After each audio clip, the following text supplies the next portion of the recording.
Welcome to the Green Spa Network November Hangout, Google Hangout, and this month we're following up again with Simon Robinson, the co-author of the book Holonomics, which was one of the main platforms for the content at our GSN Congress about a month and a half ago in Yosemite. So we're following up with Simon. We also have Bonnie Baker on the line. Bonnie is one of Green Spa Network's board members. And she's from Mexico, and there's some neat things going on down there as well. So we're going to have a general conversation today, follow up more from Congress, talk about some of the issues with sustainability, and touch on a few things with Simon's book, Holonomics, as well. So welcome, Simon. Thanks for beaming in from Sao Paulo in Brazil. Yeah, thanks, Paul. It's great to join you guys this morning, and it is, of course, this afternoon here in Sao Paulo, Brazil. Excellent. And Bonnie, thank you. I don't even know where you are at the moment. It's been hard to keep track of me the past few weeks. I'm home in Mexico now. Just to mention, I'm not from here, but this is where I live now for 8 years. So yeah. Excellent. Well, Bonnie, we were just catching up, and I was fascinated with some of the things you're talking about with regards to what's happened since Congress and some of the thoughts that you've been having around sustainability and leadership. So I wonder if I could just throw it over to you to start out a conversation. Sure. Yeah, definitely in reflecting about some of the occurrences and some of what's been happening since Congress, I think there were so many things that were spurred in Congress in all of our lives. There's been a lot of activity around the industry and sustainability since Congress, but where I've been finding the reflections, and certainly in the work that I do, that is very much related to body and the spa industry and its very foundations. Some of the concepts and the ideas presented by Simon are really hitting home, and they've made intense impressions on me and the people that I'm working with. And his model of the threefoldness in our bodies and the threefold in life has been something that I've been reflecting on quite a bit.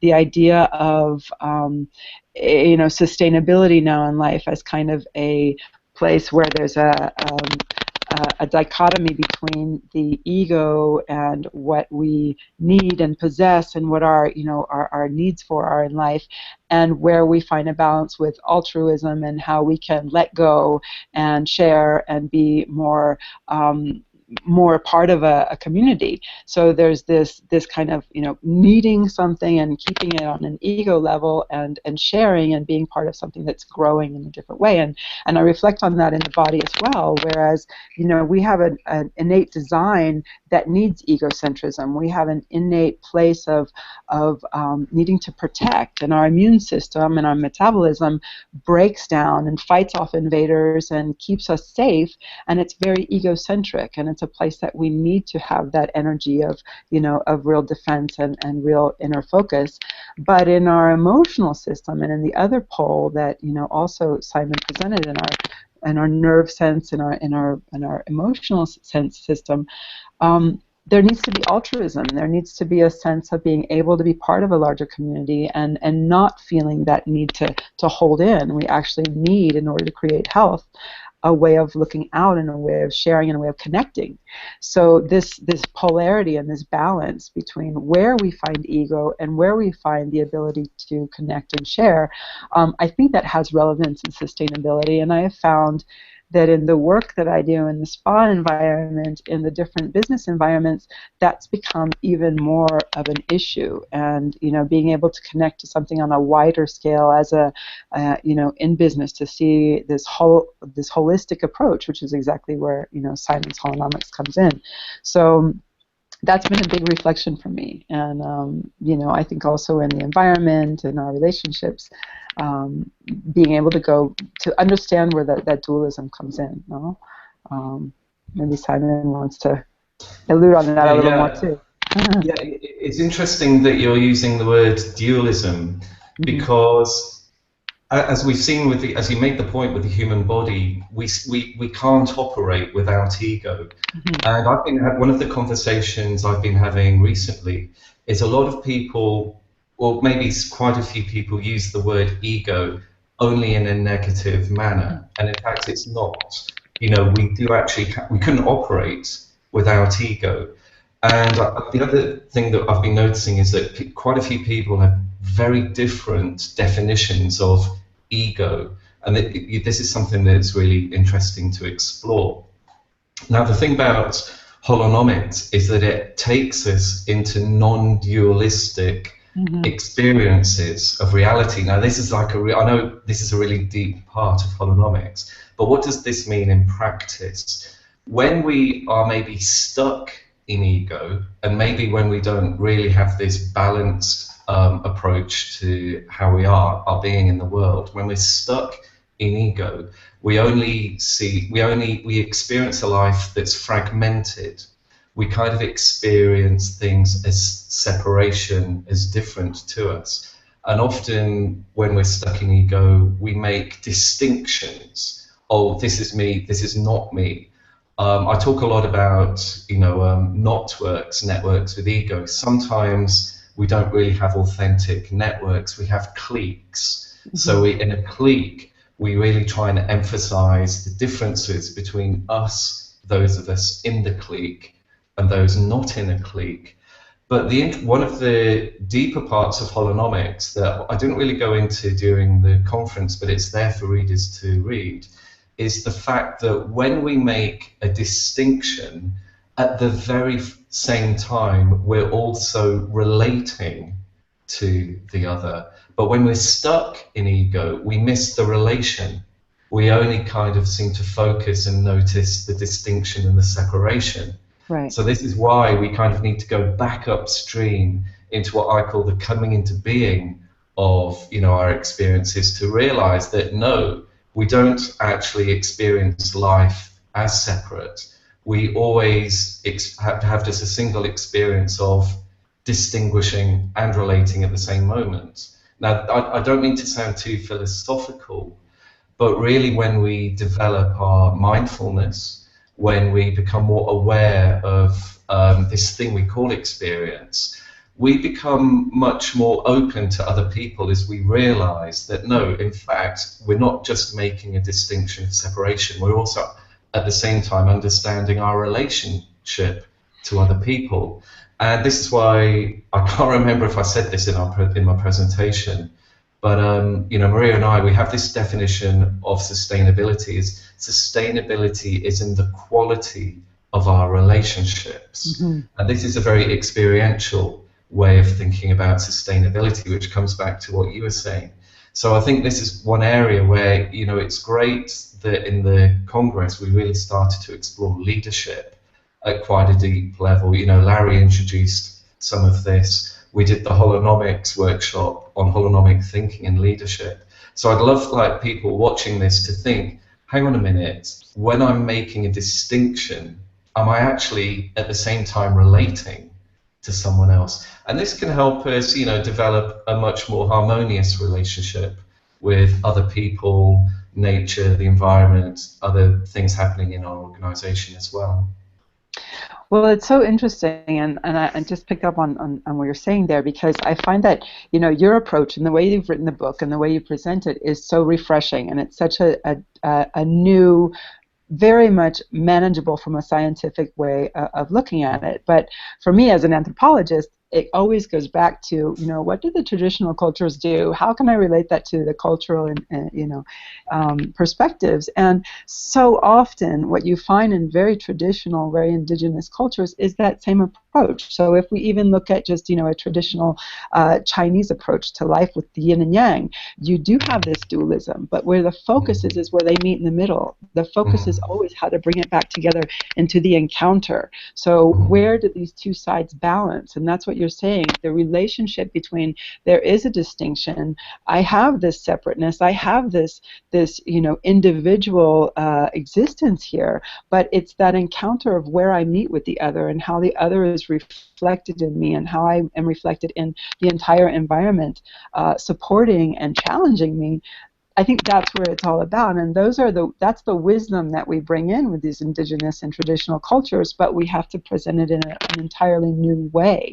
And you know, going back to since Congress, I've been working on projects that are constantly asking me to bring in the local influences, the traditional influences in the different areas that I work. And I'm always so inspired by the fact that these traditional influences, these ancient healers, these, you know, wise elders, the relationship that they had with the environment, the relationship they had with healing, with herbs, with, you know, the elements, the fire, the air, was a relationship of understanding their position in the world, you know, their position in time and space.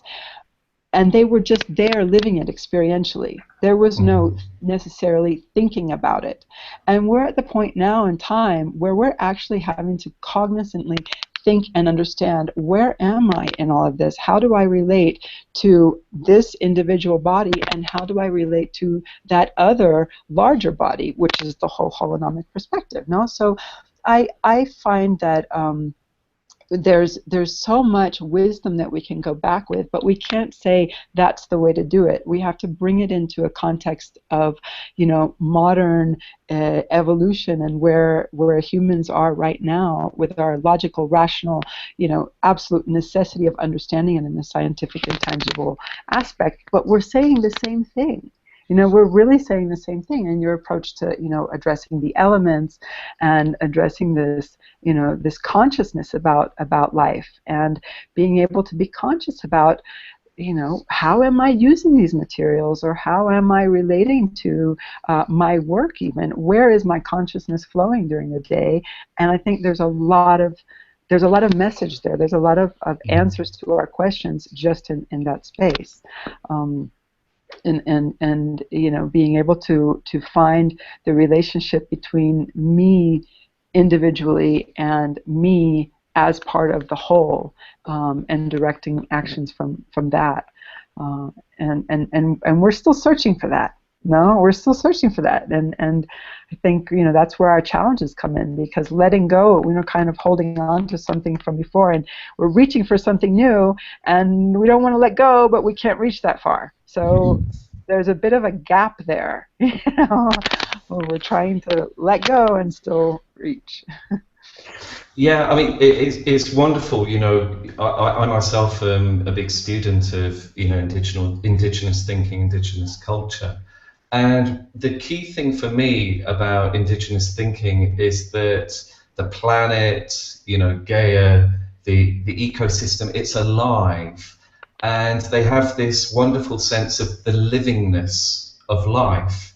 And so if you think back to my keynote, I was talking about the fact that especially the scientific method, biologists in the 18th century, 19th century, science began to have this obsession with classification.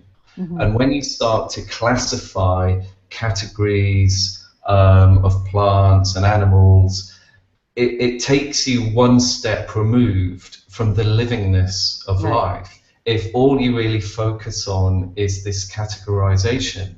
And then as the scientific methodology developed, we went from classification to mathematical modeling of nature. And again, we sometimes confuse the mathematical model with nature itself. And what happens when we have this I'm going to say very scientific worldview, nature is dead to us, because we've lost that element of the livingness of life. And so I used the example of the water lily that we also have in the book Holonomics to say, how can we use Goethe's approach to science and really reconnect with the living processes in nature? Because nature is not dead. Nature is not a set of categories or classification systems. Nature is alive. And then once we start to do this more intuitive, once we take a more intuitive approach to science, which starts with the sensory experience, looking at colors, looking at the living processes in plants, these living processes, we kind of almost experience them as living inside of us, because we take it into our intuitive selves. And this is another way in which we break down this kind of dualism that has entered into the modern scientific paradigm. And we almost end up with a much more kind of indigenous way of experiencing the world without really knowing it. We don't have to call it indigenous, but for me, I always ask, why are we destructive to the environment?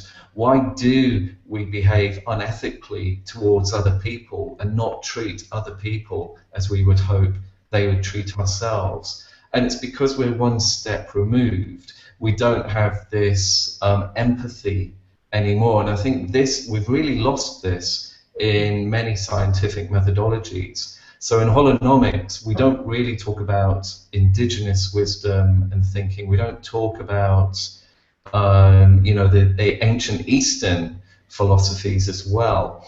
And the reason is that we really just focus on this dynamic conception of wholeness that we find going right back to the start of modern humanity.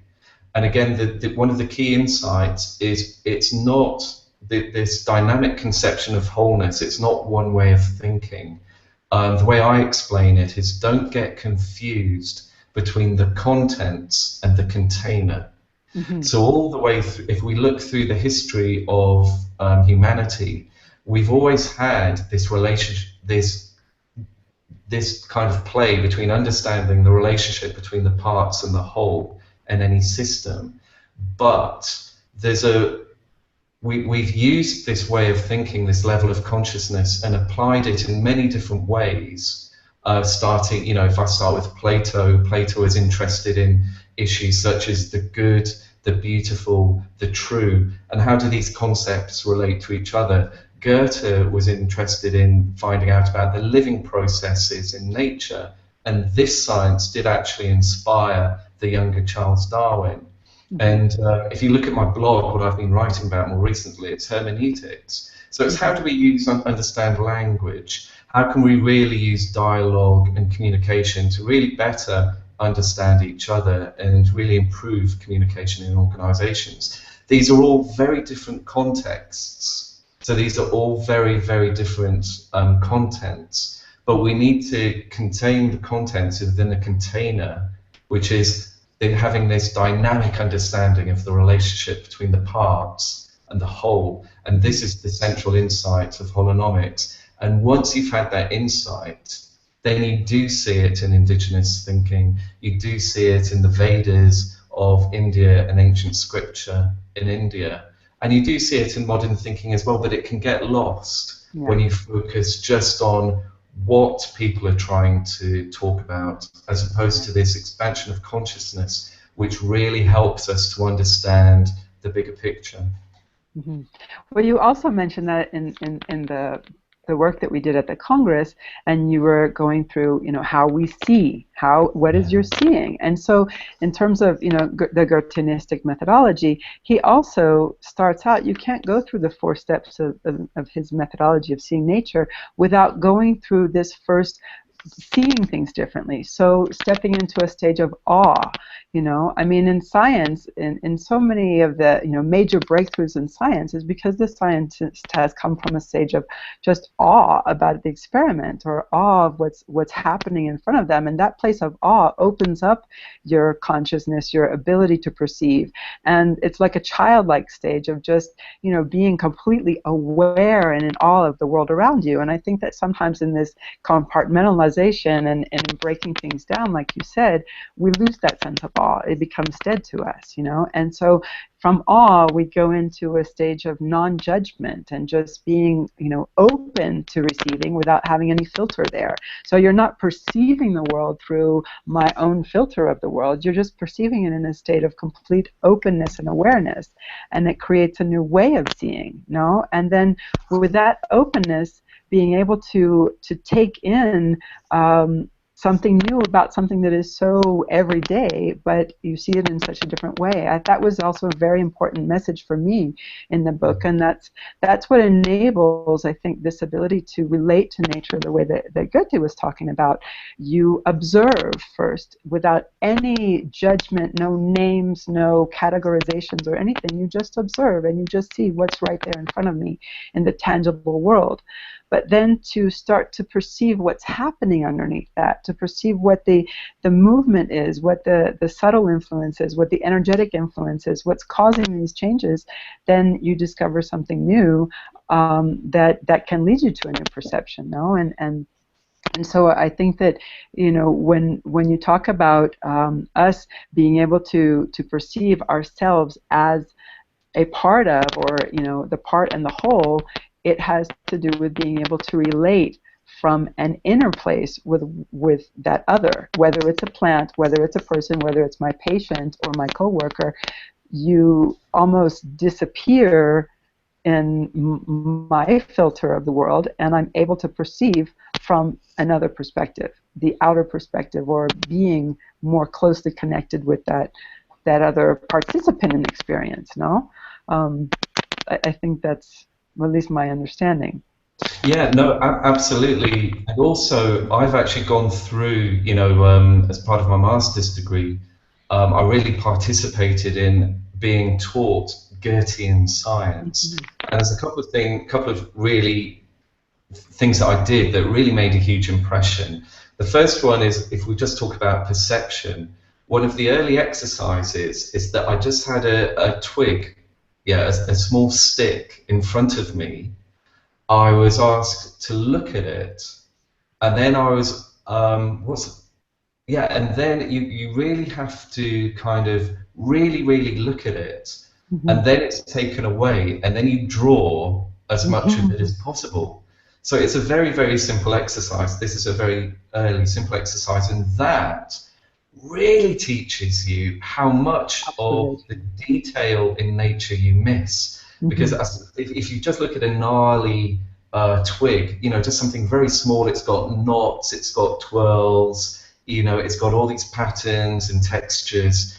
And as I said, you know, normally when we're not fully mindful, we just, when we walk past a tree, we just experience the category tree. Yeah, we don't normally walk past a tree and think, oh, that's a living being, you know, full of these dynamic processes. It's not a static thing. No, we walk past, we're lost in our thoughts and thinking, oh, I've got to make the telephone call this afternoon, I've got to write the report. Category tree. This simple exercise of just being told, right, there's a twig, look at it, and then you draw it, and then you compare your drawing to the actual twig, and you think, oh, wow, there was that bit there. I didn't remember it. So this is interesting. So that's a classroom exercise. Then, of course, you actually, you know, Goethean science is all about being with the living plants, and not just a plant on its own, a plant in its context, i.e. a plant in its natural environment.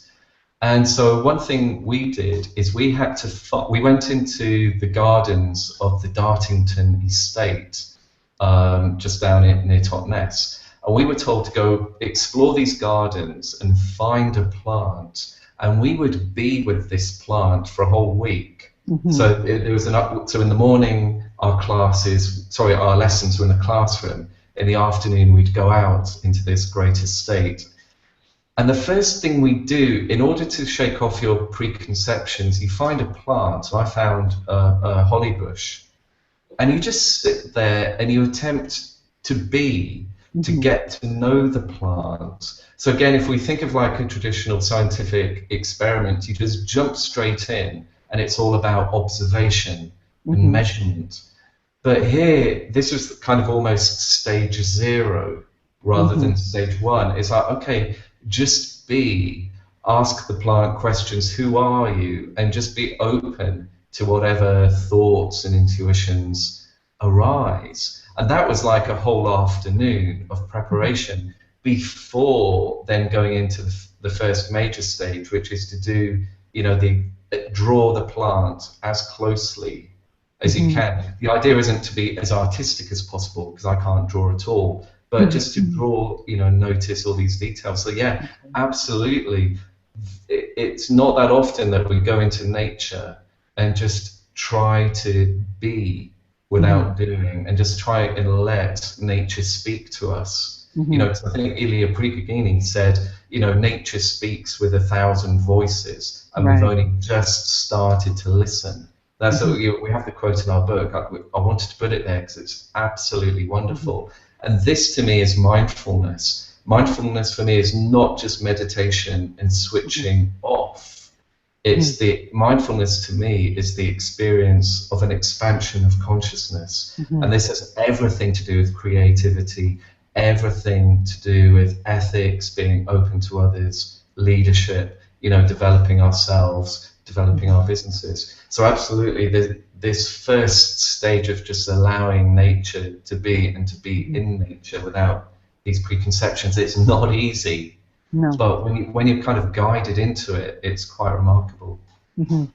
And finding that still voice inside, or allowing your voice to be still so that you can hear those thousands of voices in nature, is something that is crucial in all of this. And I think it's a place where we as human beings we're both, you know, more and more removed and more searching for it, because we realize that, you know, that constant hum of attention and activity and, you know, emails and all the things that are driving us every day to a constant, you know, noise.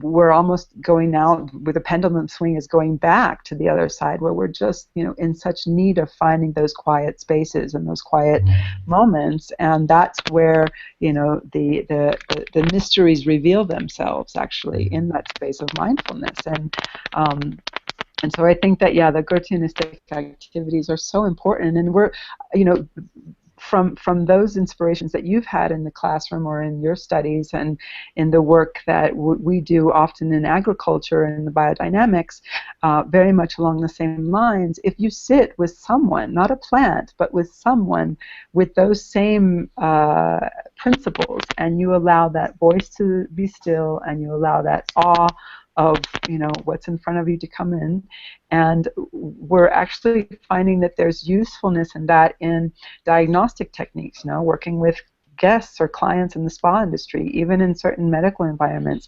Just really, you know, the observation and the intuitive skill to help to bring forth what's going on in that person, or even in that environment. So in a business environment, relationship skills, how do you quiet that voice, observe what's out there, you know, not draw it this time, but just observe, and then perceive something that organically wants to come through. It's a valuable lesson, it's a valuable skill, and I think it's something that we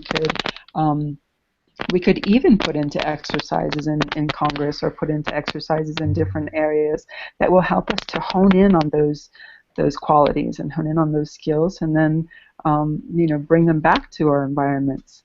I would like to do that in any case. Not that I'm very good at drawing either, but yeah, I think this would be a hugely valuable exercise, because again, we started this conversation talking about ego. Yeah. And then we've moved into observation. And I think one of the great failings of people who are in leadership positions but who don't actually manage to become great leaders is their inability to see another person in terms of who that person truly is, instead of seeing that person through your own kind of limited filters and seeing them in your terms, like, oh, that person is a threat. I actually see this a lot in the sustainability industry, and I think it's a really big problem that's really preventing the sustainability industry really coming together as a network, as a true, you know, as a true network of people collaborating. I think there's still a lot of threat, there's still a lot of competition. And sometimes, you know, in sustainability, our solutions can only now come through deep collaborative work. And this is the thing: it's one thing to be open to a plant and really see the plant in that. It's a very difficult stage then to apply the same kind of methodology and way of thinking and apply that to other people, because it's for other people, our ego often will only sense threats rather than really seeing the essence of the other person. And I think this is what makes a great leader. Great leaders have this great empathy, and they're really able to see the contributions someone can make, the skills that someone can have, and also they can see someone in terms of who that person can become, Right. as well as just who that person is at this very moment in time. And this is all down to the dynamic way of seeing, and the filters that we have. Absolutely. That's so. I can see that being a really valuable exercise, and I think people at the Congress would be very open to that. Mm-hmm. And in the places that we do Congress, I mean, it's just, you want to naturally go out and observe nature for a while. So I can see that being something really fun for next time. I agree with you so much in terms of how we almost prevent ourselves from getting ahead in sustainability, but also in general in businesses or in the work that we do, healing environments, where we're not able to distinguish between that place, the right place for ego, and the wrong place for ego. And as I said, there is a place for ego for us to maintain in our, in our building up of our physical body and the breakdown of substances and the fighting off disease. But when that ego goes into the emotional body and begins to fight off, competition, or we get into that space, then it creates not only disease in our relationships, but it creates disease situations in our body. And we find that that's what causes, stress and poor sleeping and poor digestion and all these different places. So doing some work around that also is I think, very important to be able to understand, when is my ego coming out of the place it needs to be, and when can how can I put it back there a little bit, and being able to be generous with our time and generous with our knowledge and generous with our even our materials that we have, because there's so much focus now on intellectual property rights and on whose brand image is there and all these different things, and I think that's getting us really off track. And in a sustainability environment, there's no real need for that if our bottom line and our core mission is to be unified in that. So when you look at the big picture, it's very harder to focus on the small picture and on the ego picture.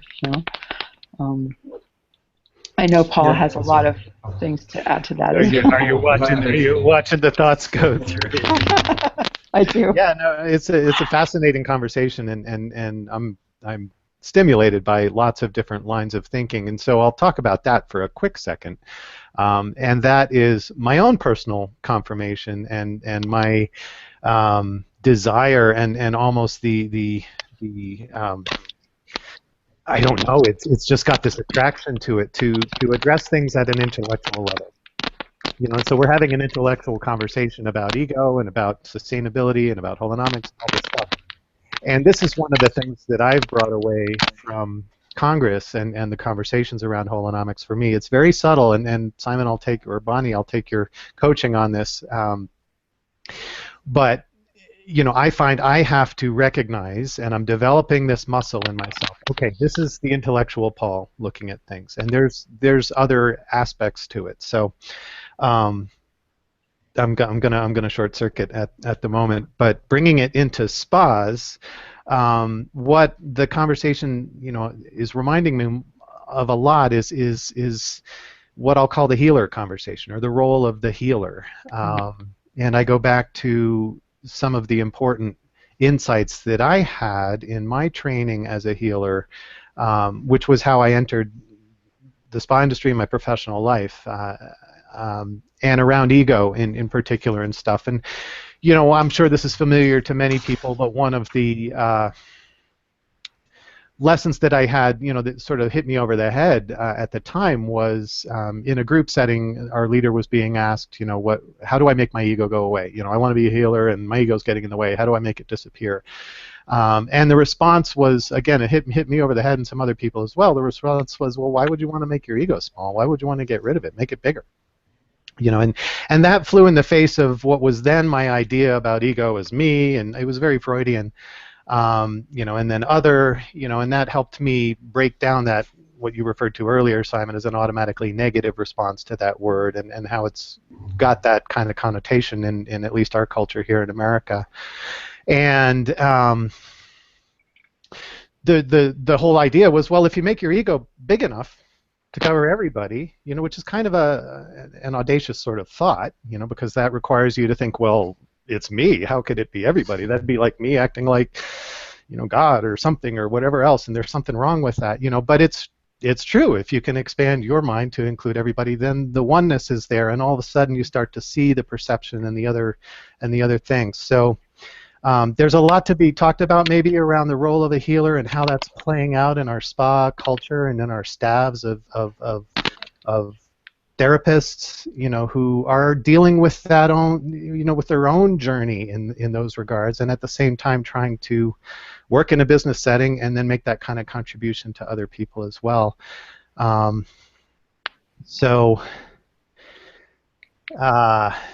One question, let me throw this at you, Bonnie, is very specifically since Congress around this ego conversation for you. What's different? Has something changed in the way that you relate? Like, pick one thing, maybe that's changed in the way you relate to somebody important in your business or your life. I don't know. I'm putting words in your mouth at this point. But what's changed? Show me something, or talk about something that's changed about your relationship with your ego. Wow. Right? You get personal on this, don't you? I don't know. You don't have to answer that. That's fine. But well, it's brought a lot more awareness for me about where I am in that reduced consciousness, ego phase, protective phase, and where I can be in that expanded consciousness, like you said, in the phase of you are all my ego.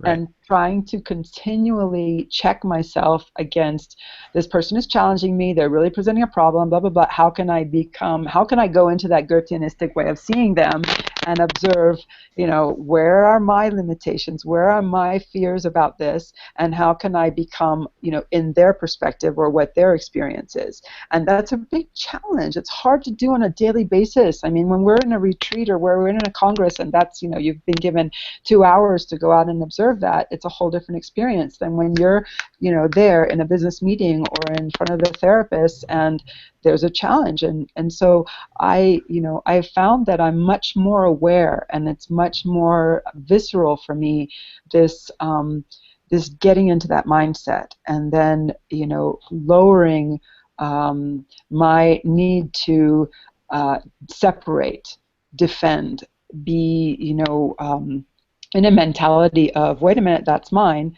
and that's disappearing. And so little by little, with that awareness, I feel that there is a lot more of a consciousness towards how can we create something that's more on a much more community level. No? So those are just very personal reflections, because it's coming up for me a lot more.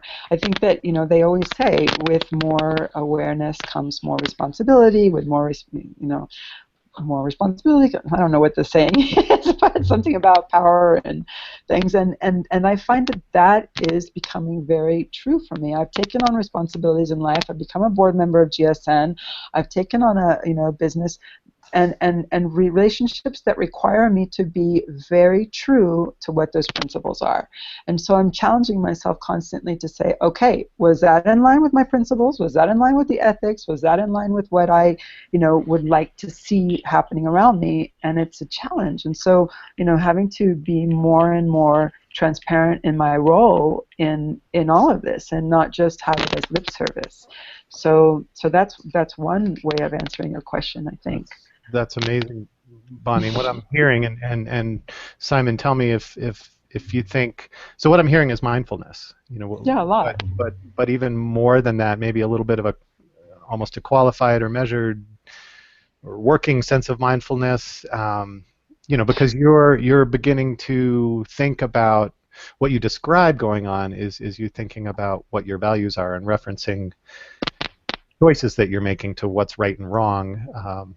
Which is sort of a whole separate conversation, but it's a mindfulness. It's I don't know, Simon. What's the word? Educated mindfulness? You don't say that, right? I mean, what is it? Well, I feel like, before Simon answers, I feel that it's definitely a daily call to action. And we talked about that a little bit more. You guys talked about it on the last Hangout session. But this call to action, when you've taken on, the mission of sustainability or of wellness or whatever it is, it's got to be active, not passive. Right. Simon, sorry. Yeah. No, yeah. So it's interesting to answer your question, Paul. It's a little bit different, not difficult. It's different for me because I'm not in the spa industry. So I wanted to bring together some of what Bonnie was saying and also some of what you were saying before with your background as a healer. So, we've talked about, the dynamic way of seeing our relationship with nature, our relationship with other people. But there's another aspect of the dynamic way of seeing, which is how do we see a spa? And this is where the opportunities are for developing spas, developing the spa industry, and really rethinking what a spa is. And I wanted to tell you a little story, just a brief story. After the Congress finished, I had dinner that evening in Berkeley with some friends. And it was really interesting because I was with one friend, and he's in the IT industry. He's a coder, he develops platforms. But one of his ideas, and I don't want to give away too much about his ideas, it's private for now, but he wanted to take some of his peer group and rather than the traditional, even rather than a creative. I don't know what you'd call it, a creative facility, creative meeting room or business area in Berkeley or San Francisco. His idea was to take his group to a spa. And it was interesting that, I talked a lot about, what we've been talking about at Congress. And here, we've been talking about, how a spa is a very sensory experience. We talked in the Congress about, what my term customer experiences with soul. One of the things we are doing, we're almost getting a little bit too lost in technology. So, whereas maybe traditionally some people think of a spa as a place of either healing or relaxation, I'm convinced that we can add to that and see spas of places of intense inspiration and creativity. So it's healing, it's relaxation and creativity. And of course, I do fully know that there are some spas that are already part of hotels. They do have conference facilities, of course.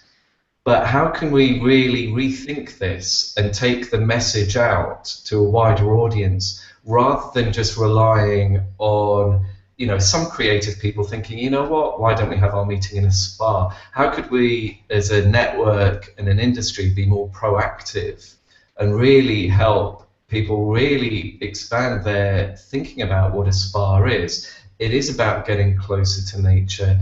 It is about having these sensory experiences. It is about opening our hearts and being more empathic. And it is about entering into a more intuitive way of knowing as well. And so there's great opportunities if we really expand our thinking about what the definition of sustainability is. How can we help people become more eco-literate and take this way of thinking and this way of being in the world back into their, maybe more corporate or business lives? I think there are huge opportunities here.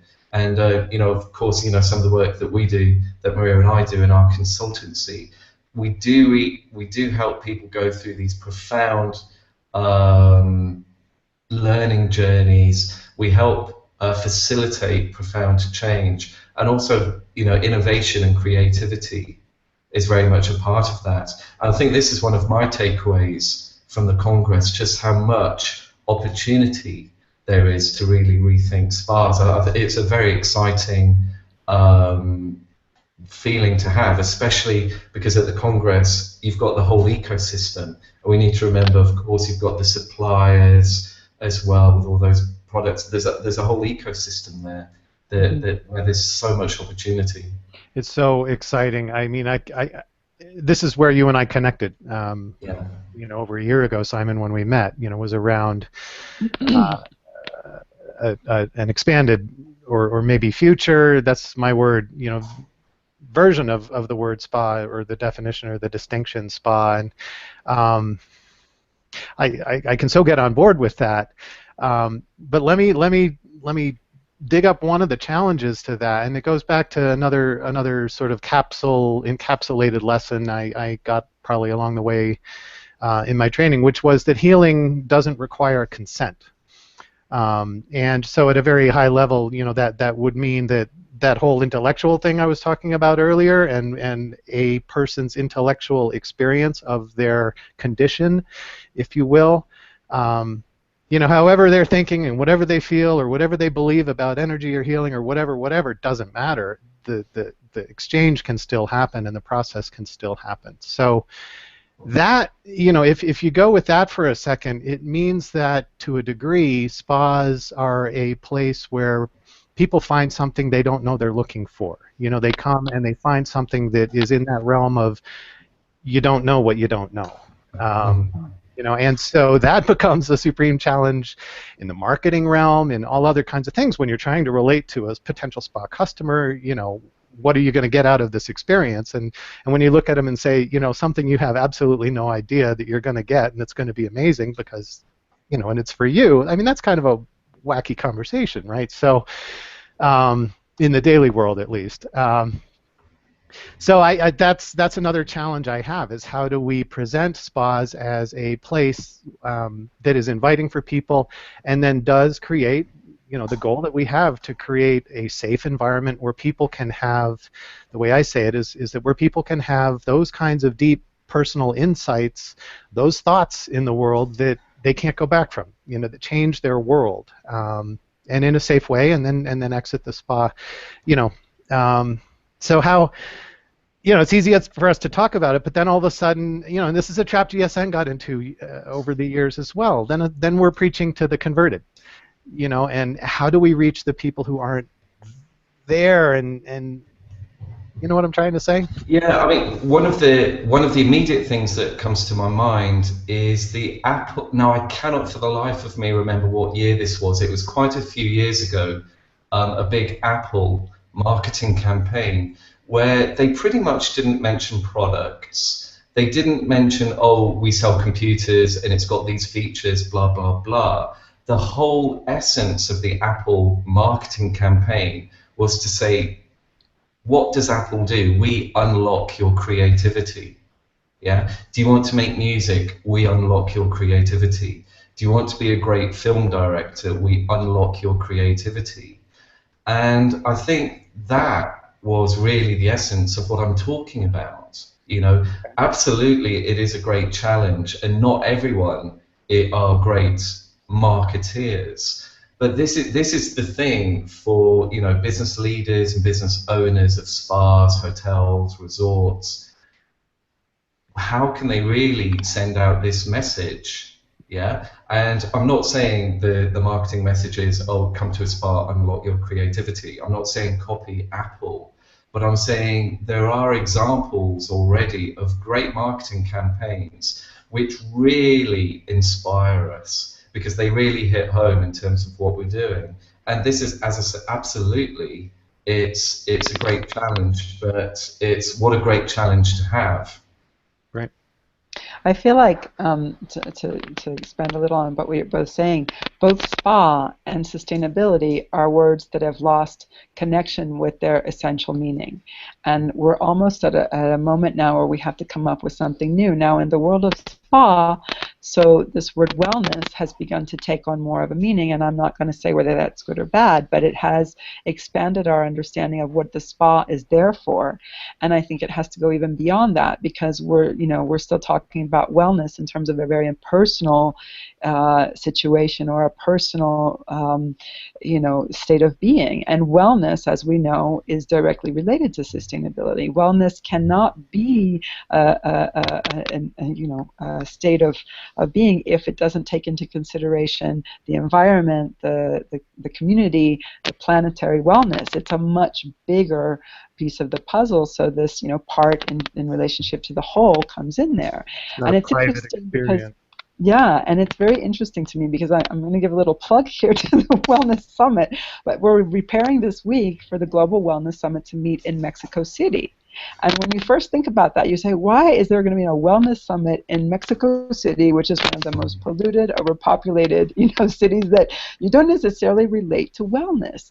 But one of the beautiful things that's come up in this summit has been the absolute overwhelming existence of creativity, of design, of art, of all these different ways of experiencing life in a crowded city, in the middle of a metropolis like Mexico City, but that does contribute to wellness, that does contribute to sensory stimulation, to thought-provoking, design and innovation, and as part of wellness, that does have a place. And so, looking for these little pockets of health and well-being and connection, and how to create that within the context of a place that you don't normally find it. And it's like going back to that dualism. The old gurus or the meditators would have to go to the caves in the Himalayas and be way away from everything to reach nirvana and to reach the state of illumination. And now we're in a point in time where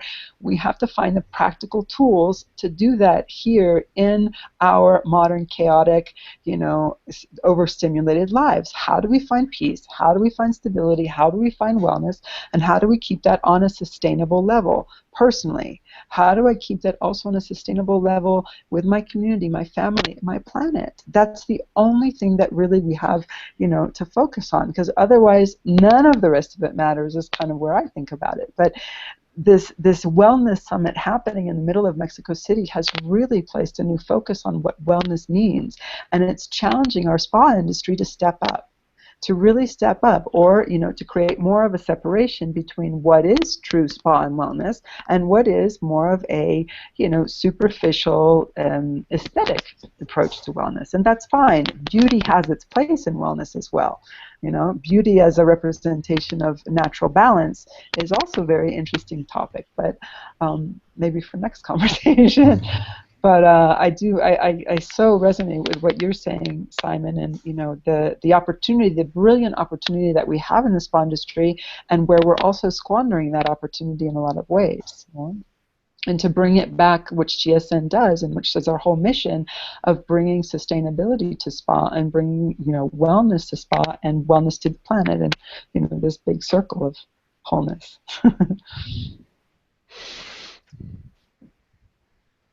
Well, we're coming, once again, actually this is our third Hangout, and this is going to become a monthly feature for those of you watching this, and the topics and talents will change in terms of who's presenting and speaking, but, I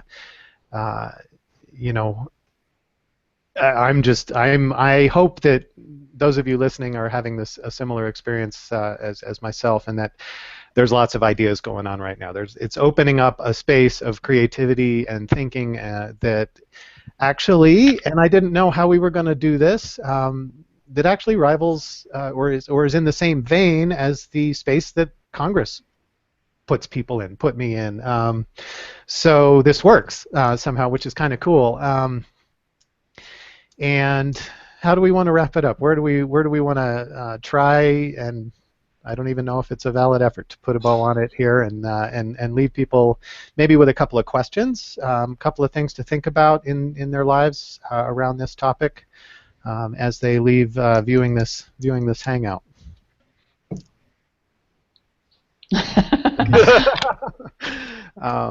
That's bold, and that's big.